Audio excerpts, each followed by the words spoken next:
салом ҳамватанон, дӯстони азиз, дар Теҳрон ҳастем. ҳамроҳи ман бародар Орумҷон.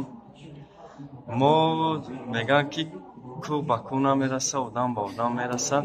Дар мазори шариф будем 4 сол қабл дар аксбардории наворгирии Наврӯзи ҷандаболои шаҳри Мазори Шариф будем. Хуб имрӯз бо дар Теҳрон дидем.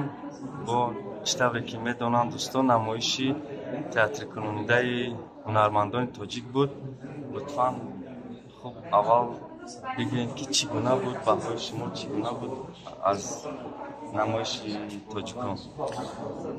من سلام عرض میکنم خدمت همه عزیزان. خیلی خوشحالم که فرصتی شد بهانه‌ای شد که همزبانان تاجیکم رو تو تهران ببینم با این نمایشی که معرف فرهنگ و هویت زیبای بدخشان بود. یه منطقه‌ای که خیلی اسرارآمیز جادوییه برای من. همه چیز بدخشان، از لباس پوشیدن، از طبیعت، از خانه‌هاشون، همه چیزشون جذابه و این نمایش هم از قضا این رو نشون میداد و امیدوارم این اتفاقا بیشتر بیفته. ما بیشتر با هم آشنا بشیم. سالها اصلا دور بودیم، اصلا بیخبر بودیم. حالا مثل فیلم‌های هندی که دو تا برادر بعد 40 سال همدیگه رو پیدا می‌کنن، ما هم همدیگه رو پیدا کردیم. دو ملت تاجیکستان و ایران باید بیشتر با هم آشنا بشیم و این از این دست نمایش‌ها لازمه که بیشتر دیده بشه و ما رو با هم برادرتر از قبل هم بکنه. متشکرم. تشکر زیاد.